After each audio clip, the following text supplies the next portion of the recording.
Olá pessoal, tudo bem? Eu sou a Carmen e hoje eu venho falar de poesia com vocês, um dos meus poetas favoritos, que é o Rainer Maria Rilke, dançarina espanhola. Antes de começar a ler, interpretar, pílulas de interpretação, vou pedir para você se inscrever neste canal, caso ainda não seja inscrito, que me siga no Instagram, que vi do mundo. Comente, compartilhe, me diga se vocês já conheciam Rilke, se vocês conhecem algum outro poema dele, alguma outra obra dele, né? Ele produziu outros gêneros também. Que veja as opções para membros. Toda semana tem conteúdo exclusivo para membros do canal sobre análise comparada de filme e livro, leitura compartilhada, análise de contos, enfim. Dê uma olhadinha nas opções que estão aqui embaixo no box de descrição. Então, bora lá. Lembrando sempre que eu não sei declamar, eu vou ler, depois interpretar. Então, não vai ser uma coisa bonita a minha performance, né? Então, não precisam criticar isso, porque eu já sei e já estou apontando. Concentre-se na análise que eu vou fazer depois. Dançarina espanhola, Rainer Maria Rilke, tradução do Augusto de Campos. Como um fósforo arder antes que cresça a flama, estendendo em raios brancos suas línguas de luz, assim começa e se alastra ao redor ágil e ardente, a dança em arco aos trêmulos arrancos. E logo ela é só flama, inteiramente. Com o olhar põe fogo nos cabelos e com a arte sutil dos tornozelos incendeia também os seus vestidos, de onde serpentes doidas a rompê-los saltam os braços nus com estalidos. Então, como se fosse um feixe aceso, colhe o fogo num gesto de desprezo, atira-o bruscamente no tablado e o contempla. Ei-lo ao rés do chão irado, a sustentar ainda a chama viva. Mas ela, do alto, num leve sorriso de saudação, erguendo a fronte altiva, pisa-o com seu pequeno pé preciso. Aqui nós temos um poema de 4 estrofes. A primeira estrofe são 5 versos, a segunda 1 verso só, terceira 5 versos, a quarta 8 versos. Então, assim, ele tem essa irregularidade. Mas o que é interessante é que ele é rimado e a tradução manteve, não sei se manteve a rima do original, a combinação de rima, mas está rimado. O Rilke, ele é um poeta tcheco do fim do século XIX, começo do século XX. Ele escrevia em alemão. Então, essa tradução vem do alemão e é muito difícil manter a mesma rima, né? Não sei dizer se a rima original obedecia ao mesmo esquema de rima aqui, mas só pelo fato de ter conseguido manter um poema rimado, já é um grande feito, né? É por isso que eu falo, para traduzir poema tem que ser poeta, para tentar manter o máximo essa fidelidade de rima, sílabas poéticas, ritmo, essas coisas todas, que é só quem conhece bem poesia, os procedimentos, a lírica, consegue empregar numa tradução, não basta só conhecer a língua. Olha só que rima imbricada, é A-B-A-C-B, C-D-D-E-D-E, F-F-G-G-H-I-H-I. Perceba, não tem uma regularidade, é uma rima assim, imbricada, pelo menos é assim na tradução, né? No original, não sei. O que eu gosto muito no Rilke? Eu acho que o Rilke não é um poeta muito conhecido. Não vou falar da vida dele aqui, talvez eu faça o que esperar de Rilke ainda neste ano. Não vou falar da vida do poeta em si aqui, porque a gente tem que se ater ao texto. Uma outra característica aí, a característica poética do autor, do poeta, é que ele é um poeta do detalhe. Ele descreve aquelas coisas que a gente acha que não são possíveis de descrever, porque a gente sabe que a língua fracassa, né? A gente não consegue expressar tudo em palavras. E ele consegue expressar o que a gente acha que é difícil de explicar, assim, um átimo segundo, ele descreve um ato, alguma coisa assim.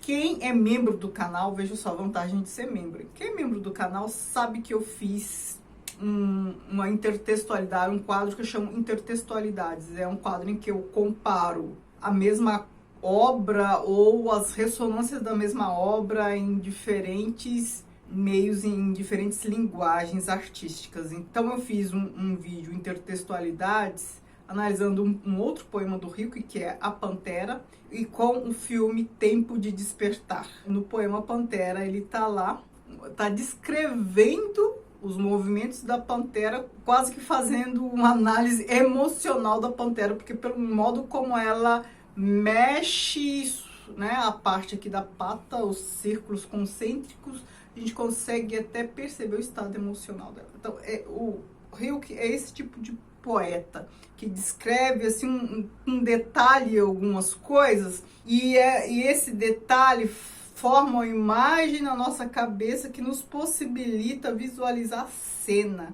por meio de um detalhe. Então, aqui o que temos? Como um fósforo a arder antes que cresça a flama.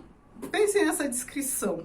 Um fósforo a arder antes que cresça a chama. Então, aquele átomo em que você risca um palito de fósforo, mas o fogo ainda não pegou na cabeça do fósforo, distendendo em raios brancos suas línguas de luz. Então, ele está aqui descrevendo a cabeça de um fósforo sendo aceso. Assim começa e se alastra ao redor, ágil e ardente, a dança em arco, aos tremos arrancos. Então, no meio da estrofe, ele já entra com a questão da dançarina. Então, ele começa como um fósforo, então a gente já sabe que é um tema de comparação, ele está comparando o fósforo com outra situação que vem, com outra coisa que vem. Então, ele descreve ali o fósforo que vai pegar fogo. A cabeça do fósforo que vai pegar fogo é a metáfora para a dança aqui da dançarina espanhola. Se vocês já tiveram a oportunidade de ver a dançarina espanhola, se não viram presencialmente, já viram por TV, a gente sabe que começa assim, devagarinho, e de repente aquele ardor, aquela profusão de movimentos, de cores, de barulho, por conta das castanholas e tal. E é isso que ele descreve aqui. Esse momento em que ela vai iniciar a dança, em que ela vai começar a botar fogo nas coisas com sua dança. E aqui na outra estrofe, que é de um verso, e logo ela é só flama inteiramente. Aqui ele já funde bem essas duas imagens, do fósforo que pega fogo e a dançarina espanhola que está lá pegando fogo também no pó. Com um olhar põe fogo nos cabelos, e com a arte sutil dos tornozelos incendeia também os seus vestidos, de onde serpentes doidas a rompê-los saltam os braços nus com estalidos. Aqui ele continua com a metáfora do fósforo, ao fazer referência ao fogo, com um olhar põe fogo nos cabelos. E depois também a arte sutil dos tornozelos incendeia, né? De novo essa ideia de botar fogo, dessa coisa flamejante. E aqui os vestidos, serpentes doidas, a gente já começa a imaginar ela pegando a saia do vestido, ou se movimentando, o vestido girando, e ela movimentando, né, serpenteando ali, a rompê-lo, salta os braços nus com estalidos. Braço de dançarina espanhola que, né, começa a usar a castanhola. Os estalidos são da castanhola. E aqui ele começa com essa ideia do fogo. Então, como se fosse um feixe aceso, colhe o fogo num gesto de desprezo, atira-o bruscamente no tablado e o contempla. Aí quando ele descreve essa parte, dá a impressão que está falando de uma pessoa, um homem, né? Porque aqui ele usa um masculino. Ela joga no chão e o contempla, mas ele está falando do fogo. Colhe o fogo num gesto de desprezo, atira quem? O fogo. Atira-o bruscamente no tablado e o contempla. Ei-lo ao rés do chão, irado a sustentar ainda a chama viva, ou seja, no chão ainda pegando fogo. Mas ela, do alto, num leve sorriso de saudação, pensa do alto, num leve sorriso, porque o fogo tá lá no chão, um leve sorriso de saudação, erguendo a fronte altiva, pense a fronte de uma dançarina. Quem já viu a dançarina espanhola, já viu que ela mantém assim, a altivez, né, faz parte da performance. Erguendo a fronte altiva, pisa-o com seu pequeno pé preciso, pisa no fogo, apaga o fogo. Qual a ideia que essa estrofe me passa? É que ela já tem um domínio completo da cena. Ela, quando está começando e quando está seguindo para um clímax, ela é muito comparada com um palito de fósforo, né? que lá pega fogo, tal, essa chama, o tempo todo, em todas as estrofes, a ideia da chama. Só que aqui na última estrofe, esse fogo, que antes ela era comparada com ele, depois ela se fundiu a ele, na última estrofe, ela se aparta dele e o despreza. Ela não precisa mais, ela já tem domínio total da cena, do palco, de tudo. Nesta última estrofe, eu me lembro da figura da Carmen, da ópera Carmen. A ópera Carmen, de Bizet. A Carmen de Bizet foi baseada na obra Carmen, do Prosper Mérimée, que é um romance. E a Carmen é espanhola.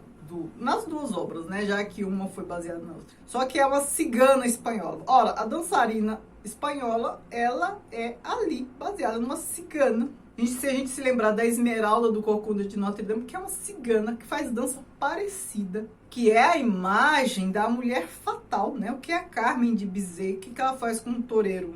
O que a Carmen do Mérimée faz? É uma mulher perigosa, que enlouquece os homens com a sua altivez, o despreza, assim como ela fez aqui com fogo. Essa última estrofe me fez lembrar a Carmen desprezando o toreador lá da ópera Carmen e tal, só que aqui é fogo. Ela em si já é uma chama ardente, né? Ela já tá botando fogo nos cabelos, né? Como diz aqui a estrofe anterior. Ela já tem o fogo dentro de si. Ela não precisa mais, ela se apropriou do fogo e ela é o próprio fogo. Ponto de não precisar mais de nenhum elemento externo, de nenhum elemento de apoio. Agora, alguns detalhes poéticos aqui que eu quero pontuar. Na última estrofe começa assim: então, como se fosse um feixe aceso. Esse excesso de esse som é produzido pelo uso de V, de F, de C, de S, os sons sibilantes. Logo depois vem muitas explosivas ou oclusivas, que são os sons que saem de uma explosão. Um gesto de desprezo atira bruscamente no tablado. Então, o som já provoca uma ruptura ali daqueles... Porque esse som sibilante, ele causa essa ideia, o sentido de frequências, de constância, mais que frequência, constância. E depois vem a questão abrupta, né, das oclusivas, das explosivas, que já provocam a ruptura. Ei, ó réis do chão irado, a sustentar ainda a chama viva. Aqui essa estrofe, ela é cheia de sons, assim, ó. Réis do chão irado, fica uma coisa assim, não é explosiva, mas o som do R vai provocando umas pausas assim. E aí depois, mas ela do alto num leve sorriso, esse excesso de L já nos pré-condiciona essa ideia de altivez que vem aqui. Só o movimento que a gente faz para pronunciar o L, o movimento da língua, já faz com que a gente demore mais a realizar a fala, já cria essa sensação de uma coisa já está se acalmando, mais pausada, porque aqui vem o que depois disso? A altivez dela, né? No último verso a gente tem um excesso de P, e o P também é um som que sai de uma explosão, né? Uma coisa bruta. Pisa com seu pequeno, o que também, né? Pisa com seu pequeno pé preciso. Aqui é uma mistura de sibilantes e de explosivos. Pisa com seu pequeno pé preciso. Pisa com seu pequeno pé preciso. Isso dá uma sonoridade muito agradável aos ouvidos, né? A mistura, a alternância entre explosivos e sibilantes. E aí remata. Aí ela já está consagrada. Mas é um poema muito majestético. Cada estrofe, cada verso, você já começa a visualizar. Poesia é isso, né? Você usar figuras, usar as palavras de maneira que elas tornem uma imagem. E cada verso vai compondo uma imagem, nos condicionando a um estado emocional em relação a essa imagem. E esse estado emocional é conduzido não só pelo sentido e as imagens que vão se formando, o sentido das palavras e as imagens que vão se formando, mas também pelo som, que surtem um efeito que às vezes a gente nem percebe. Nem todo mundo conhece de fonética, mesmo quando não se analisa, o efeito do som tá ali. Talvez a gente não perceba, mas ele já está ali. E aí o poema nos causa uma sensação que a gente não sabe explicar, porque sente. A gente só sabe que sente, o que também já é mais do que suficiente. Então me digam aí, o que vocês acharam, se vocês já conheciam, se vocês gostaram do poema. Eu acho belíssimo. Este e A Pantera, são os poemas dele que eu mais gosto. São belíssimos. Comentem aqui embaixo o que vocês acharam. Muito obrigada, beijos e tchau, tchau.